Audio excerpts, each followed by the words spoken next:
Hey, welcome back to the Jamal Chetty Show. First of all, just want to say thank you to what Elon Musk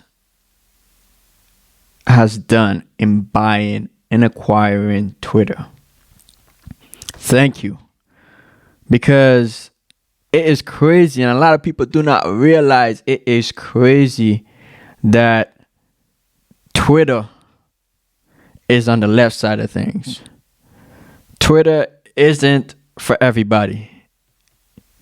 Before, it wasn't for everybody. It's for the liberals. So, let's get into it. I'm going to roll the clip. I also want to answer a question towards the end of this video that one of my viewers brought up. And the question is, how does music affect your behavior? But first, we'll get into the video. Using an algorithm, though, do you not miss context? I mean, it seems to me that there's a lot of people that say things in humor, you know, or slurs within particular communities, which is perfectly reasonable. Right. So yes, there is a danger of the algorithms missing context, and that's why we really want to go carefully into this, and this is why we've scoped it down first and foremost to doxing, which is at least first it hits our number one goal, protecting physical safety, like making sure that nothing done online will impact someone's physical safety offline on our platform in this case. The second is that there are patterns around doxing that are much easier to see without having the context. There are exceptions, of course, because you could dox someone's public, a representative's public office phone number and email address, and the algorithm might catch that, not have the context that this is a U.S. representative, and this information is already public. So essentially, it highlights how insanely difficult it is to monitor all of these posts. And then what is the volume? Like, what are we dealing with? Like, how many posts do you guys get a day? Hundreds of millions of posts a day. And how many human beings are manually reviewing any of these things? I don't have that number. A lot. Thousands, hundreds of thousands. How many employees do you guys have? We have 4,000 employees around the world. That's it? Yeah. We have 4,000 employees. The reason. That's crazy, though, but stop and think about that. 4,000 people that are monitoring hundreds of millions of tweets? No. We have a small team who's monitoring tweets, and some of them are employed by us, some of them are contractors throughout the world. So 4,000 employees total? 4,000 employees who are engineers, who are designers, who are lawyers, so the number experts. of people actually monitoring tweets is probably less than 1,000? Well, the reason we don't give out specific numbers is we need to scale these dynamically. Right. If we see a particular event within a country, we might hire 100 more people on contract to deal with it. Right. Whereas they may not be full time. Let me pause that. Says he's saying that. I wonder, how do they locate these tweets? Are they gonna search the tweet? Oh, let me see if there's anything against transgender people. Let me see if they're saying anything about George Floyd. Let me see if they're saying anything about black people. You know what I mean? Because what is strange and what is interesting is that you cannot say something against certain people. Right? Now you have people on one side that's saying, oh, y'all don't allow us to have the freedom in America that we want. Okay, we're not granted or we're not allowed this freedom. But you're not allowing people that has a different opinion their freedom.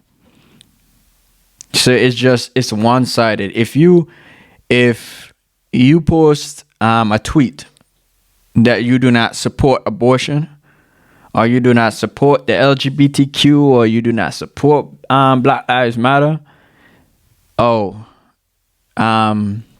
they want to ban you. They want to suspend you. You got to remove the tweet. So how is that fair to all? If America is built around freedom of speech, why isn't it freedom of speech to everybody? Okay, if you can tweet that you love LGBTQ, and you know what I mean, you love the Black Lives Movement, you love doing abortions, then you have the right to do so. Okay, that's your opinion. But what about the other side?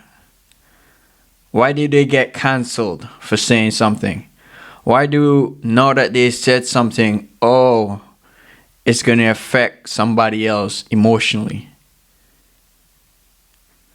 Why is it not that, and if that's the case, if you love abortion, why does that not affect somebody that doesn't love abortion? Why does that not affect them emotionally?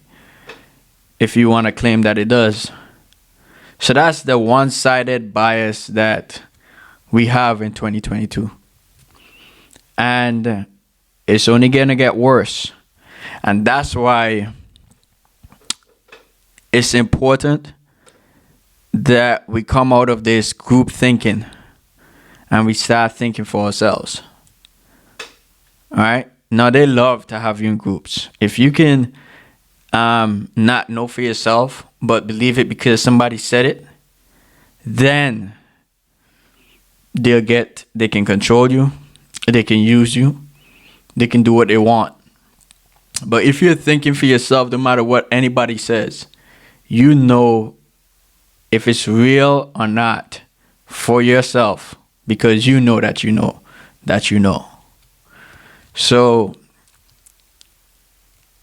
that's why it's important. Because if not, they'll be able to control us and mislead us. And the people that are misled are people that subscribe to this group mentality. The people that are misled are ignorant to these things, and they don't try to know for themselves. They just want to believe it because somebody else says it. Right? Even what I'm saying.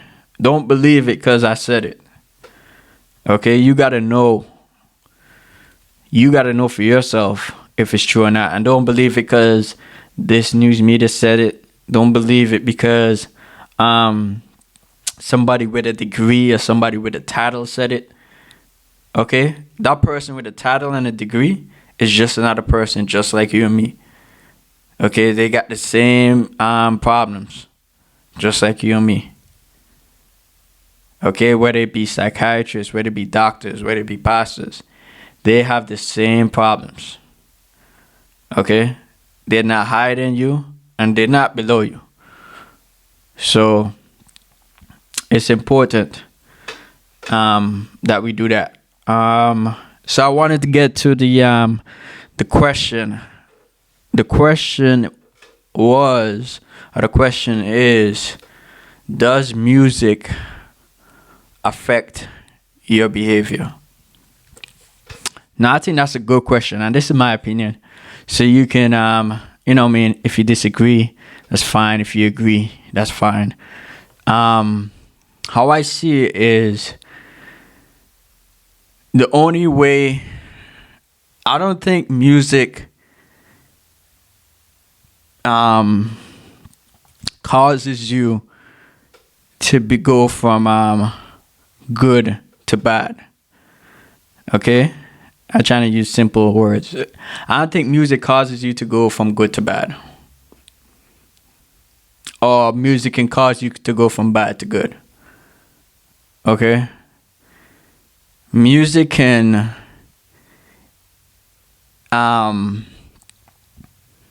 make you want to explore more of that bad side if you have one. So I don't think it can. I'd like to hear the person that asked this question. I'd like to hear what they meant by behavior, if it's in a negative way or a positive way. But music is just music, and a lot of times it's based on the person's experience, whether it be rap, hip hop, country music, whatever kind of music. You know what I mean? You can learn from other people's experience. So you can listen to music and it not affect you or make you affect you, whether negative or positive. It can affect you, but the only way that's gonna happen is once you've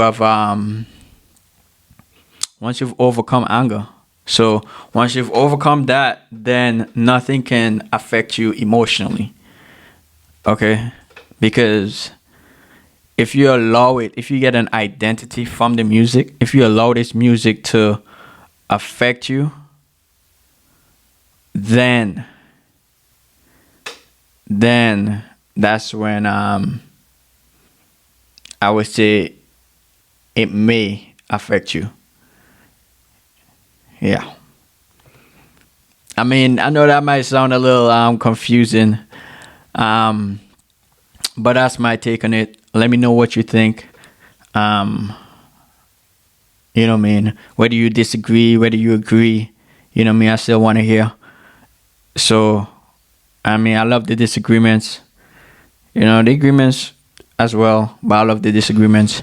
So, that's just my take on that question. And that's all for now. Like, comment, subscribe, and keep tuning in.